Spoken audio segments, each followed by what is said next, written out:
Colossenses 2:9 diz assim: pois em Cristo habita corporalmente toda a plenitude da divindade ou de Deus. Aqui está dizendo assim, que em Jesus habita corporalmente, quer dizer, fisicamente, toda a plenitude da glória de Deus, da presença, da plenitude. Plenitude, o que é? Completo. Jesus, ele é a expressão exata de Deus. Sem Jesus não há como você ser perdoado dos seus pecados. Sem Jesus não há salvação. Segundo a palavra de Deus é assim, se você confiar em qualquer outra coisa, ou qualquer situação para achar que você merece a salvação, você está ofendendo a Deus. E com isso você pode perder a salvação. Nós devemos confiar em Jesus para tudo, porque nele há toda a plenitude de Deus. Quando nós ouvimos falar sobre fé, é muito importante nós aprendermos sobre fé, porque a fé é a única maneira que nós podemos ter Jesus, ser de Jesus e ser salvo. E a fé, ela é uma coisa incrível.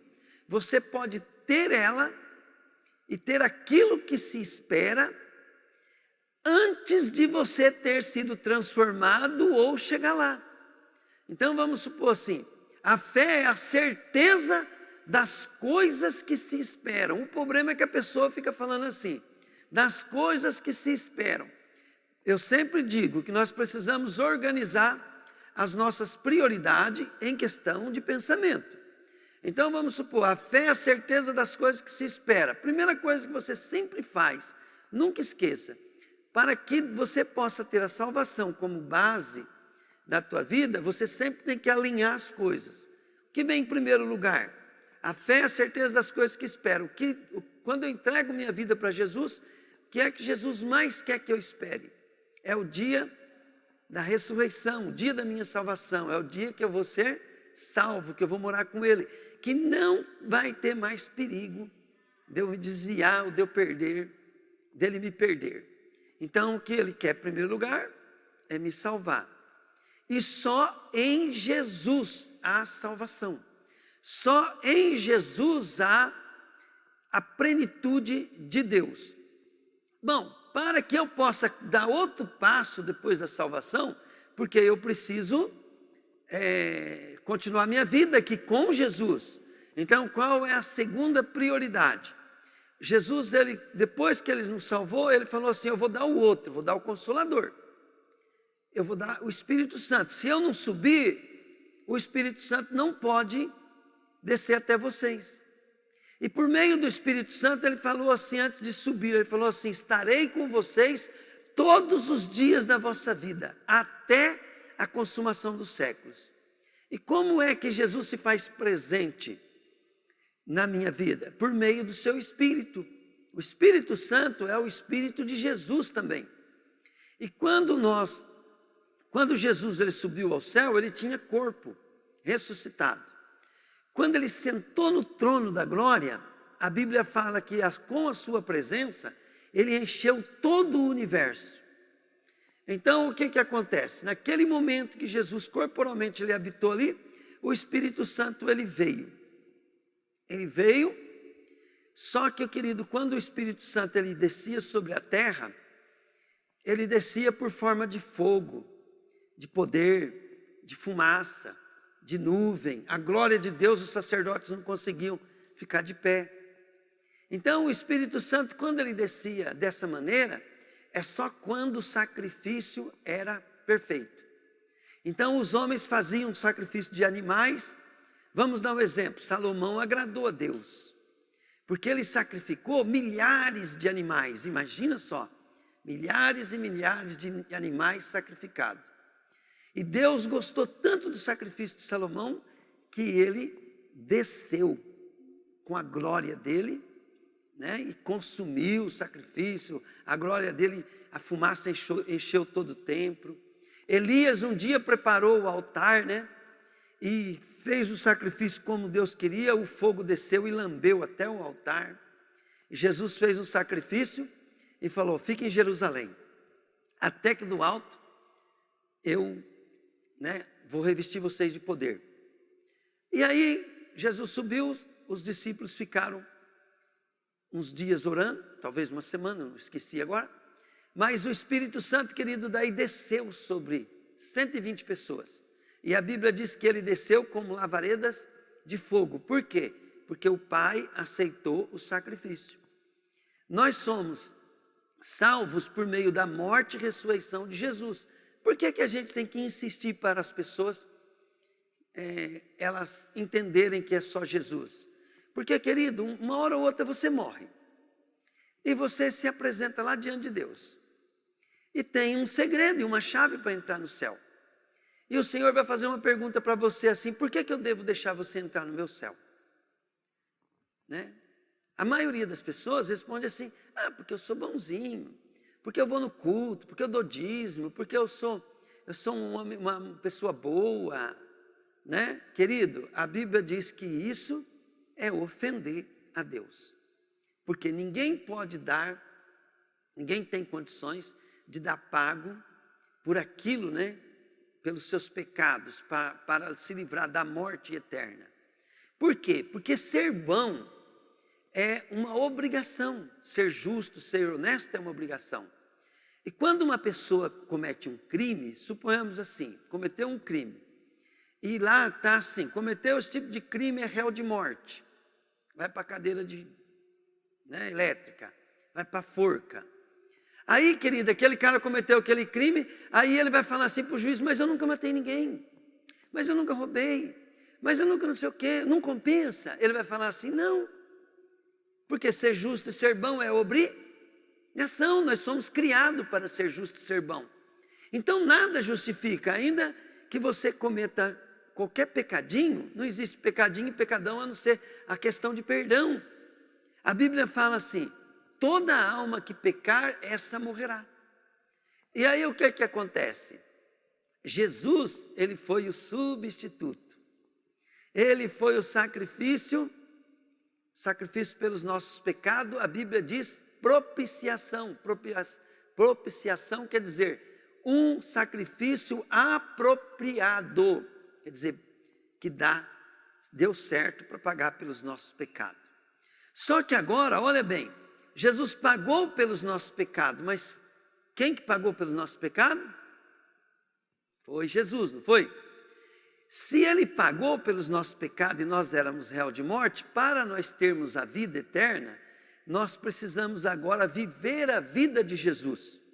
Então toda a penalidade que nós iríamos receber por causa do nosso pecado, a condenação eterna que nós estávamos recebendo por causa do nosso pecado, Jesus levou sobre si.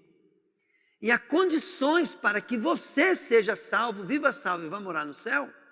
Agora é você chegar em Jesus e falar assim: Jesus, porque Jesus é vivo, ele pagou pelos nossos pecados, mas ele ressuscitou dos mortos. Ele nos deu o seu Espírito para que nós possamos falar: Jesus, agora eu vou viver a sua vida. Viver a vida de Jesus é o resultado que nós recebemos quando fala assim, aquele que crê que Jesus Cristo é o Senhor, será salvo. Então, se você entregar a tua vida para Jesus e começar a ter Jesus como Senhor da tua vida, e Ele sendo Senhor e teu dono, os seus pecados estão pagos e você é salvo. Sabe, amado, todos nós vamos morrer na carne, porque Jesus salvou, Ele salvou a nossa vida, mas o nosso corpo ainda, ele vai provar a morte. Mas a Bíblia fala que Jesus falou assim: eu sou a ressurreição e sou a vida. Aquele que crê em mim, ainda que morra, viverá. Por que ainda que morra, viverá? Porque muitos de nós, quando Jesus voltar, vão estar mortos. Então esses que criam em Jesus, mesmo que morreram, vão ressuscitar, ainda que morra. E também ele fala ainda que morra, porque muitos na hora dele voltar, vão estar vivos. Amém? Vão estar vivos. Outra coisa, a Bíblia diz, querido, que o mundo vai passar por uma grande tribulação. E eu estou muito contente, crente, né, que começou. Uma grande tribulação vai passar. Só que na hora que o fogo esquentar, na hora que o negócio ficar feio para o mundo mesmo, Jesus falou que Ele nos tira daqui e nos livra da grande provação que vai vir sobre o mundo. Está lá em Apocalipse 3, que aquele que for fiel tal, eu vou livrar ele da grande provação que vem no mundo. A prova é, querido, que quando a Bíblia fala que Jesus está voltando, o seu exército estava com ele vestido de linho branco. E o linho branco são as roupas, são os atos, essas roupas são os atos do povo de Deus. Quer dizer, se está voltando com Jesus é porque ele tem que ter arrebatado antes. Então o arrebatamento vai acontecer a qualquer momento. Eu estou torcendo para ser esses dias, né? Estou muito feliz porque eu sei que Jesus pode voltar a qualquer momento. E nós devemos, querido, estar ajudando as pessoas a virem na igreja, a pegarem firme, a aprender sobre Jesus. Sabe por quê, querido? Toda a razão de nós buscar Jesus, se não for Ele mesmo, na hora que você morreu, que Ele arrebatar a igreja, vai zerar a conta. É interessante, né, querido? Se alguém for arrebatado, ele for uma pessoa que vai passando uma crise muito grande, não tem nada na vida, tem até umas dívidas aí, né, não consegue pagar, o que vai acontecer? Jesus arrebatou ele, zerou a conta. Mas também, querido, você pode ter casa, pode ter carro, pode ter dinheiro, pode ter fazenda, pode ter nome, pode ter tudo. Jesus arrebatou, zerou a conta. O que vai contar é só o que nós fizemos debaixo do senhorio de Jesus Cristo. O segundo passo, querido, para que nós possamos estar no senhorio de Jesus, é receber o Espírito Santo. Nós, querido, temos que entender o seguinte: quando o Espírito Santo vem sobre nós, é porque Ele está querendo nos pegar. E devemos aprender a deixar o Espírito fluir através do nosso corpo, através da nossa vida. Por quê? Porque o Espírito Santo é o selo, é o penhor, é a garantia. E é incrível, né? Mas a Bíblia mostra em vários lugares que não basta ter o Espírito Santo para ser arrebatado. Tem uma porção na parábola das 10 virgens. Jesus falou que aquelas virgens que tinham azeite de sobra, e virgem que esperava o noivo é a igreja. E a igreja está esperando a volta de Jesus. E ali fala que tinha 5 nécias e 5 prudentes. As 10 tinham fé em Jesus, esperança em Jesus e tinha o Espírito Santo. Mas 5 nécias não tinham azeite de sobra. O que é de sobra? Se eu pegar um copo aqui e colocar água nele, ele pode ficar até na borda, mas até na borda não está sobrando. Mas se eu tiver um copo aqui vazando, então esse vazando significa que a virgem que vaza é a virgem operante, é aquela que está orando para as pessoas, o Espírito Santo está manifestando. É aquela que está obedecendo a Deus e o Espírito Santo está manifestando no seu trabalho. É aquela que está trabalhando e conforme Deus está falando, as coisas estão acontecendo na vida dela. Então, quer dizer, ela não só tem o Espírito Santo, ela está transbordando do Espírito. Por isso que não tem crente cheio do Espírito Santo se ele não estiver testemunhando, pregando, falando de Jesus para as pessoas. Você está transbordando quando você está sobrando, você está atuando. A palavra de Deus, querido, por isso que a Bíblia fala que tem que estudar, meditar, deixar Deus te dar sabedoria. Cada detalhe tem um segredinho ali, querido, muito simples, né? Muitas pessoas preferem facilitar, acreditar no modo deles e ir tocando o barco, mas é só você usar da lógica. Quem, querido, vai dar bênção para uma pessoa que não merece? Entende? Uma pessoa que despreza. E o que é, querido, quando nós não priorizamos a Deus, é porque nós colocamos algo antes dele. E precisa colocar Deus em primeiro lugar pela fé. Eu sei que você na prática pode não colocar Deus em primeiro lugar. Eu falo na prática, no sentimento, no pensamento, na vontade, e na hora do coisa você não consegue. Mas a fé é uma arma que não depende de você, depende de você priorizar. Vamos dar um exemplo, não depende da minha capacidade. O que é você priorizar Deus pela fé? O que é você priorizar Deus pela fé? É obedecer mesmo sem querer. É obedecer mesmo sem vontade. Entende? É crer mesmo na dúvida. Porque o crer é lançar-se. Vamos dar um exemplo. Eu estou com dúvida que o meu patrão não vai me pagar, então não vou trabalhar. Eu estou com dúvida, mas eu vou trabalhar porque eu sei que em nome de Jesus ele vai me pagar.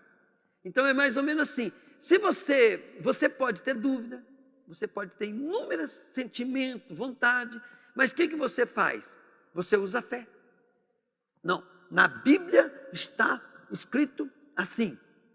Segundo o entendimento que Deus me deu, é assim. Então eu vou ficar com o que eu sei, não com o que eu acho, com o que eu penso. Então, o que é você ter um Senhor sobre a tua vida? Você ter um Senhor sobre a tua vida é assim. Você acha, você pensa, você quer, você entende, você quer governar a tua vida porque você acha mais certo, isso e aquilo, você achou errado. Mas se você for inteligente, não, Ele é o Senhor. Eu posso estar achando errado, eu posso estar achando coisa, mas o que Ele falar, eu obedeço. Porque Ele é meu Senhor. Pegaram? Então, com Jesus é assim. Com Jesus você precisa entender. Agora, é lógico que nós temos que buscar as bases da fonte do nosso entendimento. Diga comigo, base de fonte de entendimento. O que é a base? A base é o seguinte: eu não vou procurar entender nada se não for dessa fonte. Então, uma das fontes do entendimento, Deus é amor. Se Deus é amor, eu vou estudar sobre amor, eu vou aprender sobre o amor de Deus, eu vou entender como Deus ama, como Deus age, como coisa, e vou só ver amor.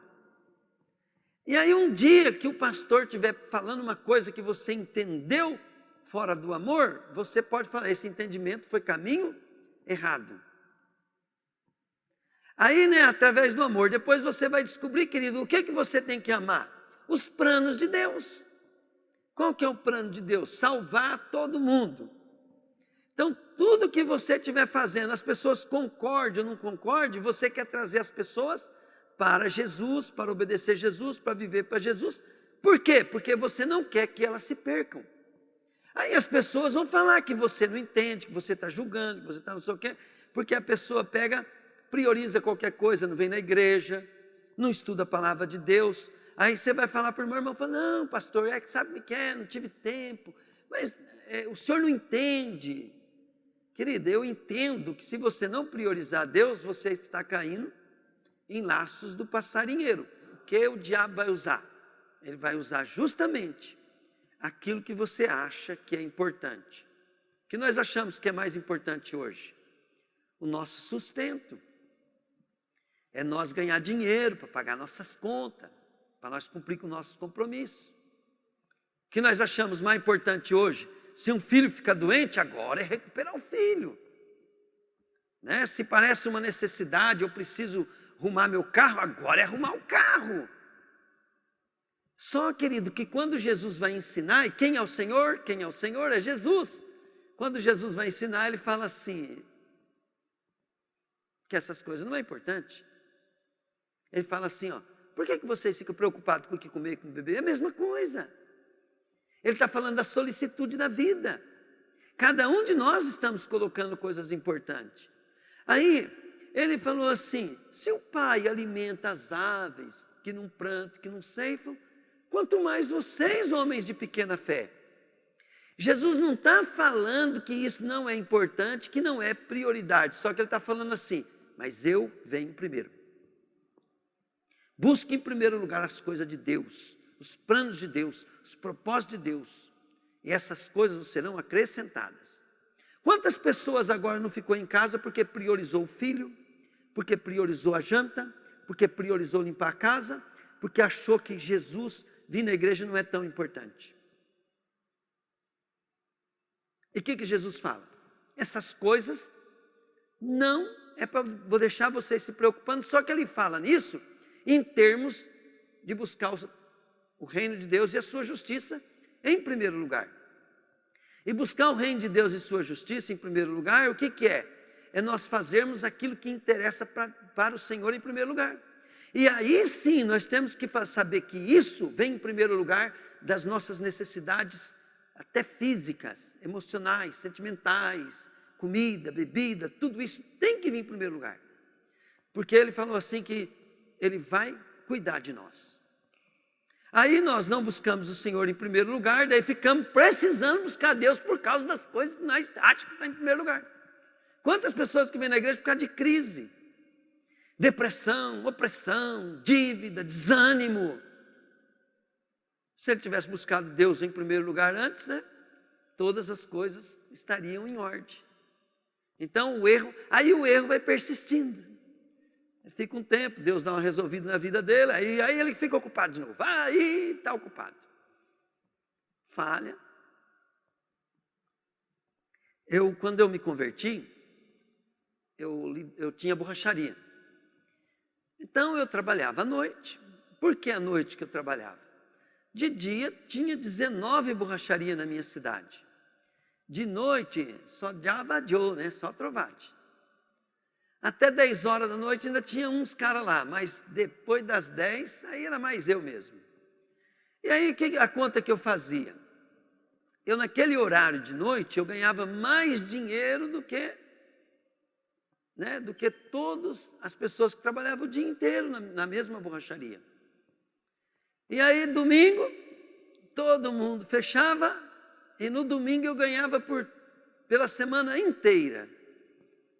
E aí eu era um borracheiro que trabalhava, não ganhava tudo que eu pegava ali, né, que eu tinha que dar parte para o meu pai, pagava a despesa, tudo, mas eu era um borracheiro que tinha casa, terreno, tinha moto, tinha dinheiro, e as pessoas não entendiam, né, como é que eu trabalho de borracharia, sendo que os melhores borracheiros da cidade às vezes não conseguiram comprar o que eu comprei enquanto eu trabalhava na borracharia.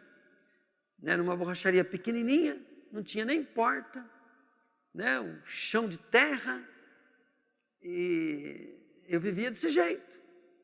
Então, preste bem atenção. Me converti. Aí o que aconteceu? Eu tinha que escolher ser borracheiro, sustentar meus filhos, sustentar minha casa, ganhar dinheiro, ou ir para a igreja e ser de Jesus. Adivinha, né? Não pode adivinhar, né? Mas adivinha o que eu escolhi. E aí o que aconteceu? Perdi tudo que eu ganhei na borracharia. Perdi casa, perdi terreno, perdi meu nome, perdi tudo. Quase fui parar preso por causa de pensão alimentícia. Por quê? Porque de dia não tinha como ganhar dinheiro, né? E de noite eu tinha que ir para a igreja. E dia de domingo tinha escola dominical e tinha culto à noite. E o Zé Trovati perdeu a borracharia, né? E aí, querido, chegou um ponto que um dia, né, até esses dias eu estava conversando com o gato de boia fria, né? Que eu pedi para ele para cortar a cana, ele falou, não te levo de jeito nenhum. Eu falei, por quê? Porque você não tem costume. Você vai me dar prejuízo, vai que você se machuca ainda lá, me dá mais prejuízo ainda. Aí o que aconteceu? Fiquei firme com Jesus. Demorou 3 anos para o Senhor abrir a porta. Só que hoje, em vez de borracharia, o que eu faço? Eu vendo pneu. Então, o que Deus fez? Eu busquei Ele em primeiro lugar. E as outras coisas foram acrescentadas. Qual que é o segredo, querido? O segredo não é você ir fazendo as coisas que você vê necessária. O segredo é orar, buscar a Deus, priorizar. vai chegar um ponto que você erra muito buscando a Deus e perde quase tudo. Mas chega um ponto que você começa a ter discernimento. E o Senhor começa a falar contigo. E aí você até às vezes vai até exagerar de trabalhar, né? Mas você vai trabalhar sobre direção de Deus. Teve um período que eu abandonei a minha empresa faliu. E aí, eu orando em casa, reclamando para Deus, o Senhor conversou comigo e falou para mim, volta para trabalhar. Porque eu não estava mais trabalhando, só estava evangelizando. Voltei a trabalhar. Dentro de pouco tempo, a minha empresa levantou, o Senhor me deu uma casa, e agora Ele está me estruturando financeiramente.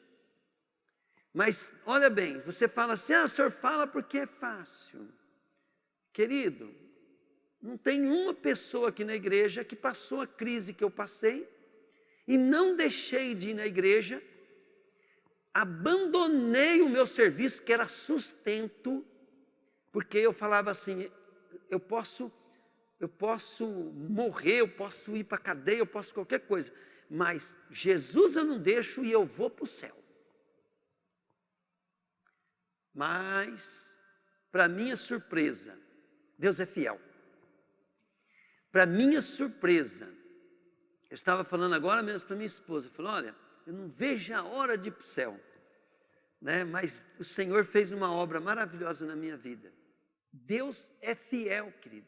Se você entregar a tua vida para o senhorio de Jesus e começar a buscar Ele em primeiro lugar, lógico, economiza, procura ganhar o que você... Mas falou de Jesus, é em primeiro lugar. Falou de Jesus, querido, nada te segure. Porque se qualquer coisa te segurar, querido, é justamente o que o diabo quer. Porque Deus, Ele não assenta em um segundo lugar na tua vida. Ele não assenta em segundo. O Senhor só assenta no trono. E o trono o que é? É o primeiro. É o que define todo o teu caminho. Quando Jesus ele fala assim, eu sou o caminho, é que se você estiver andando em Deus, você está fazendo tudo por Jesus ou deixando de fazer tudo por Jesus. Porque Ele é o caminho que se anda. Ele fala assim, eu sou a verdade. Ele está falando que vai dar certo, pode ficar tranquilo. E quando ele fala, e ninguém vem ao Pai senão por mim, ele está falando assim, salvação está segura. Você vai morar com o Pai na eternidade. Então Jesus é o caminho, a verdade e a vida. E o que define que Jesus é o caminho e a verdade na tua vida é que tudo que você escolhe, a base é Jesus. E o propósito de Jesus é te deixar cheio do Espírito Santo. Aí depois o Espírito Santo vai te dirigir em toda boa obra. Se o Espírito Santo não estiver te dirigindo, querido, começa a ler mais a Bíblia. Começa a orar mais. Começa a se envolver mais na obra de Deus. E vai. Não tenha medo de errar. O importante é que Ele seja o Senhor da tua vida. Jesus, querido, Ele é maravilhoso. Jesus é tremendo. Quem, querido, é grato e leal, ele nunca abandona a Jesus. As pessoas, eles recebem cura e não ficam apaixonados por Jesus pela cura. Eu ficaria. Porque o que eu precisava antes de me converter era uma prova que Deus era real. Eu queria uma prova. E quando o Senhor, querido, me pegou a primeira vez, eu falei assim, agora eu sei que o meu Deus é vivo mesmo. Agora eu creio. Então, olha bem, qualquer experiencinha com Jesus, querido, você tem que falar assim, agora eu sei. Por quê? Porque após uma experiência com Jesus, você é desleal, você é otário, você é tonto, você é um burro, se você não priorizar Ele. Porque só Ele, querido, tem todo o poder e toda a glória, e só Ele te ama ao ponto de ocupar o teu lugar no juízo eterno. Só Ele, mais ninguém. E se alguém, querido, quiser fazer algo igual Jesus fez por você, ele não pode. Porque o sacrifício dele não vale, só vale para Ele. todos vão pagar pelos seus pecados. Só que pelos meus Jesus pagou. Por quê? Porque Ele é meu Senhor. E eu quero que Ele seja teu Senhor também, porque daí também Ele pagou pelos seus pecados. Em Jesus habita corporalmente toda a plenitude de Deus. Mas o que mais me empolga, querido, é que eu quero voltar com Jesus depois do arrebatamento. Depois Jesus, querido, quando Ele voltar do arrebatamento, Ele vai vir, Ele e o seu exército, a igreja. Vai descer do céu, querido, com grande glória. E Ele vai vir, querido, para fazer justiça sobre todo aquele que não aceitou Jesus, porque não aceitar Jesus significa ser do mundo, e ser do mundo é ser do diabo, porque o mundo está condenado ao castigo de Deus. E Jesus vai voltar para reinar 1000 anos aqui, querido, só para mostrar que se o mundo não tivesse pecado, se o mundo tivesse nas mãos dele, o quão bom seria isso aqui, seria um paraíso. Depois de 1000 anos, a Bíblia fala que Jesus vai reinar, Satanás vai ser solto por um pouco de tempo, e a Bíblia fala assim, que diante de Deus, os céus, a terra e todo o universo foram desintegrados, desapareceram. E o Senhor Deus chama a existência novo céu e nova terra. Por que novo? Porque o velho está contaminado. Pela influência de Jesus, aqui vai virar um paraíso ainda durante 1000 anos. E nós vamos estar com Jesus. Então a Bíblia ela fala muito sobre o milênio. Quando Isaías, Daniel fala assim que o cordeiro, né, ele vai pastar com a ursa, a criança vai brincar com a serpente, os animais não serão mais ferozes, a terra não vai produzir ervas daninhas, isso aí chama milênio. Milênio é 1000 anos de reinado de Jesus na terra. E todos aqueles que foram arrebatados com eles, que voltam depois com ele para reinar na terra, vão estar com um corpo imortal, incorruptível. Outra coisa, nunca mais haverá choro, dor, enfermidade, né? Lá nós vamos poder ver, queridos, os amigos nossos que morreram, são salvos. Lá nós vamos saber quem é Abraão, quem é Isaac, quem é Jacó, quem é Isaías, quem é Davi. Quero conversar muito com Davi, né? Nós vamos divertir muito lá. Então, quando você tem que entender, querido, que isso é fato, isso é real. Isso é mais real do que a vida que você leva aqui. Porque a vida que você leva aqui, ela vai acabar. Mas essa que eu estou falando, nunca mais terá fim. Aleluia! Pode dar uma salva de palmas para Jesus? Aleluia! Te amo, Deus! Aleluia! Quando eu vejo um pequeno sinal do agir do Espírito Santo, eu fico muito animado. Porque eu falo assim, esse Deus que fez esse sinal, Ele está falando que eu vou morar com Ele e vou morar num lugar muito top. Né? Jesus falou assim, na casa do meu pai, lá tem muitos quartos. Eu vou preparar um para você. Né? Glória a Deus. Eu acho, querido, que Jesus está desesperado para vir, cara.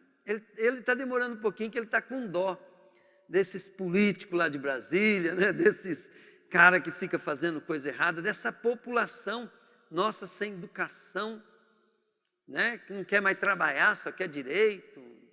Cambada, né? Mas nós devemos ter dó das pessoas. Por quê? Porque elas estão se pervertendo. E essa é a maneira daqueles que vão morar no inferno, viver aqui na terra. Sabe que ele fica bem tranquilo. Sabe aquele cara que você fica indignado? Tem hora que eu fico indignado com alguns caras, né? Mas eu fico pensando, pô, esse cara está com 75 anos, 80 anos, mais 20 ele está lá puxando brasa, tem mais que orar por ele. E a riqueza dele? Nada leva. Nada. É muita bobeira. Tem que orar para as pessoas. Apocalipse 19, 11 e 16, eu vou ler isso aqui para terminar, porque eu estou querendo ir lá com Jesus, ficar lá nas bodas do Cordeiro e já quero voltar com ele. Meu cavalo também vai ser um cavalão branco, né? A minha roupa eu já sei que vai ser branca, né? E se Jesus ele brilha, eu quero brilhar com o brilho da glória dele também. Amém? Em seguida vi o céu aberto. Diga assim, glória a Deus. E apareceu um cavalo branco. O seu cavaleiro se chama Fiel e Verdadeiro. É Jesus, querido. Ele julga e combate com justiça. Aí, ó, agora ele não vem mais para salvar, agora ele vem julgar e combater com justiça. Os seus olhos eram como chamas de fogo. Ele tinha muitas coroas na cabeça. Havia escrito um nome que ninguém conhece, a não ser ele mesmo. A sua capa estava encharcada de sangue. Quer dizer, né? Por que a capa? Autoridade. Ele se chama a palavra de Deus. No princípio ele era o verbo, a palavra, e a palavra estava com Deus, e a palavra era Deus. Versão mais antiga diz verbo, né? Os exércitos do céu o seguiam. Fala aí, eu estou nesse. Fala aí, fala aí, eu estou nesse. Fala, Jesus. Querido, fala sério, fala com fé. Fala assim, Jesus, eu estou nesse exército. Eu estou contigo aí. Porque a minha fé está no que eu espero. Como se já fosse. Os exércitos do céu os seguiam, montados em cavalos brancos. Fica imaginando o meu cavalão, vai ser bonito, né, gente? Isso aqui a turma gosta desses pangaré aí, imagina, né? Aleluia, olha que gostoso, ó. Montados em cavalos brancos, vestido de linho branco e puro. Da sua boca saiu uma espada afiada, esse já é Jesus, com o qual ele vencerá as nações. Aí, ó, tá vendo? As nações estão aí fazendo as presepadas, querendo pôr comunismo, né? O comunismo não vai ver só, quem vai achar com Jesus, ó. As nações, ele as governará com uma barra de ferro e pisará as uvas no tanque do furor da ira do Deus Todo-Poderoso.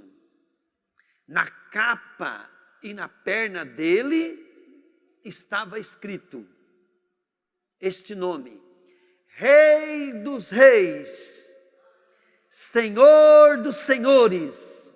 Aleluia! Glória a Deus. Quem quer receber Jesus como Senhor e Salvador, fica de pé, fala: Jesus, eu quero crescer, ser seu filho. Aleluia! Você em casa que está também nos ouvindo, ora junto conosco aqui. Diga assim: Senhor Jesus, eu vou me dedicar a ter a sua pessoa como meu Senhor e Salvador. Jesus, tu és o meu Senhor. Eu acredito que com teu sangue tu me resgatou do pecado, da ira, das mãos do diabo. Jesus, agora o Senhor é o meu dono, é o meu patrão, é o meu amigo, e para ti eu quero viver. Jesus, me deu o teu Espírito, porque eu quero ser a manifestação da sua glória todos os dias da minha vida, para a glória de seu nome. Senhor Jesus, que os meus pecados sejam perdoados por causa do teu grande amor, que a minha vida seja transformada porque eu quero te dar o melhor. Muito obrigado, Jesus. Fala assim: querido Espírito Santo, você já veio, está aqui, eu dou a minha vida para Jesus, para que você possa entrar. Fala: Espírito Santo, em nome de Jesus, eu quero ser batizado, eu quero ficar mergulhado em Ti. Espírito Santo, eu te quero, eu te amo, eu preciso de Ti. Qualquer coisa oculta, revela e me ajuda a me livrar daquilo que não é seu. Espírito Santo, não deixa eu ficar sem direção, ser iludido pelos valores que eu acredito. Não me deixe enganado. Querido Espírito Santo, me guia para dar alegria, satisfação, honra e glória para o Papai, para Jesus, e que nós possamos ser felizes. O Senhor consumir na minha vida para a sua glória. Amém. Chorar por você agora. Pai querido, abençoa os meus irmãos, abençoa a minha vida e a vida deles. Todos, Deus, que estão me ouvindo, todos que estão aqui presentes, escreve o nome deles no livro da vida, Pai. Pai, faz, Deus querido, com que eles tenham companheiros apaixonados por Ti. Levanta-nos, Deus, para nós também sermos companheiros, Pai, de outras pessoas que vão se apaixonar por Ti também, Deus. Pai, que nós possamos começar a buscar as coisas do céu, como diz lá em Colossenses 3:1, Pai. Pensai nas coisas que são lá do céu, onde Cristo vive, e não das que são daqui de baixo. Ajuda, Senhor, nós, tudo que nós formos interpretar, nós possamos interpretar em ser mais seu, Pai, ser mais fiel, mais santo, mais preparado para toda boa obra, até que o Senhor volte. Aleluia! Glória a Deus. Eu vi o Randy Clark falar uma coisa que eu nunca vou esquecer. Ele disse que orou assim, né? Ele pegou uma moedinha e ele falou assim: querido Espírito Santo, eu posso ser uma moeda. A minha vida pode ser essa moeda de pouco valor, perto de tudo que o Senhor tem. Mas uma coisa eu te peço: eu tenha pouco valor ou muito valor, eu quero estar no seu bolso, nas suas mãos, para o Senhor me gastar do jeito que o Senhor quiser. Aleluia! Assim, querido, é a vida que o Senhor nos deu. Nós somos joias preciosas para Deus. E nós precisamos estar na mão dEle para Ele nos usar para os seus propósitos. Depois Ele acerta a conta lá, né, na glória, e nós vamos ser ricos, co-herdeiro com Jesus, para todo sempre. Obrigado, Jesus. Senhor, eu te agradeço por esse culto. Eu agradeço por cada pessoa que nos ouviu em casa. Que o Senhor abençoe cada um, Pai. Em nome de Jesus.